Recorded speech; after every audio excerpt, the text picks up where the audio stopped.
Pouvez-vous expliquer en 4-5 phrases ce dont parle le film? Oui. En fait, pendant la Seconde Guerre mondiale, les Allemands sont entrés au Luxembourg. Ils ont occupé le pays. Et ils ont fait une erreur au bout de 2 ans. Ils ont décidé de réquisitionner les jeunes luxembourgeois parce qu'ils avaient besoin de les envoyer sur le front russe. Et donc, beaucoup d'entre eux sont morts au front. Et donc, quand les mères ont réalisé ce qu'il se passait, si elles avaient d'autres enfants, elles ont décidé de les cacher. Elles cachaient leurs enfants dans des mines pendant 1 an, 2 ans, où ils vivaient dans des situations difficiles très précaires. Le problème était que les Allemands allaient alors chercher les parents pour les envoyer dans les camps de concentration. Pour les jeunes d'une vingtaine d'années, c'est une situation très difficile. Est-ce que je devrais aller sur le front russe et mourir après avoir tué mes alliés? Ou est-ce que je devrais me cacher en sachant que mes parents sont envoyés dans des camps de concentration? La presse a été très intéressée par ce film depuis sa sortie. C'est vrai. Lors de la production, à quel moment avez-vous su que ce serait plus qu'un simple film produit au Luxembourg? Ce qui était difficile au début, c'était d'être sûr que nous aurions le bon site de tournage. Pour des raisons de sécurité, c'était difficile de tourner dans les mines.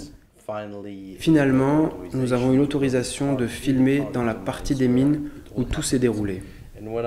Quand j'ai vu ça pour la première fois, quand soudainement j'ai vu cette grande porte en train de s'ouvrir, qui n'avait pas été ouverte depuis 1945, alors j'ai eu l'impression qu'on avait la possibilité de faire un film différent de beaucoup d'autres films. Qu'est-ce qui vous a amené à faire ce projet à la base? Plusieurs raisons. Tout d'abord, mon histoire familiale personnelle. Quand j'ai parlé à ma mère, elle m'a raconté une histoire terrible qui lui est arrivée quand elle était à l'école. Elle habitait en France. Ma mère venait de France, mon père de Luxembourg. L'armée allemande est entrée dans le village et l'instituteur avait été envoyé dans un camp de concentration. Il a été remplacé par un Allemand. Cet homme est entré dans la salle de classe avec le portrait d'Adolf Hitler et il l'a accroché au mur. Et il y avait une petite fille juive dans la classe. Un jour, il a pris la petite fille et il l'a lancée en l'air contre le plafond et elle est tombée devant les pieds de ma mère et son cou était brisé et elle était morte. Ma mère était très choquée. Elle a couru chez elle en pleurs et elle a dit à mon grand-père, « J'étais là, elle est morte et je n'ai rien fait. » Et mon grand-père lui a répondu apparemment, « Oui, tu as fait ce qu'il fallait faire. » La pression que vous avez maintenant avec le succès que ce film commence à avoir de manière globale, à part la nomination aux Oscars, il y a eu l'intérêt des États, l'intérêt en Asie. Est-ce qu'il y a de la pression sur vous, de la pression sur Iris, de la pression sur l'industrie du film luxembourgeois de produire du matériel à succès? Si on va plus loin avec la nomination aux Oscars, cela assurera que mon prochain film devra avoir un niveau très élevé.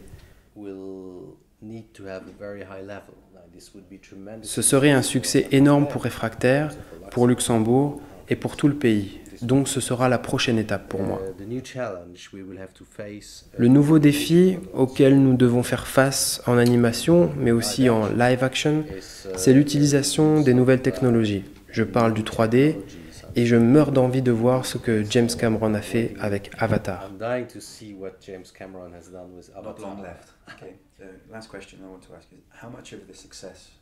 Dernière question, quelle part du succès est due à l'histoire et quelle part est due à la production? C'est une question très difficile. Vous savez, il y a 3 choses qui sont très importantes si on veut faire un film. C'est l'histoire, l'histoire et l'histoire.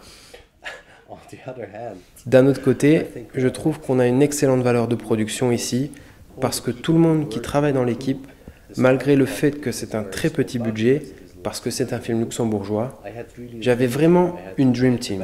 J'avais les meilleurs dans tous les départements. Ils étaient excellents et les acteurs étaient très généreux. Donc je pense que s'il y a un succès, je le partagerai avec tout le monde.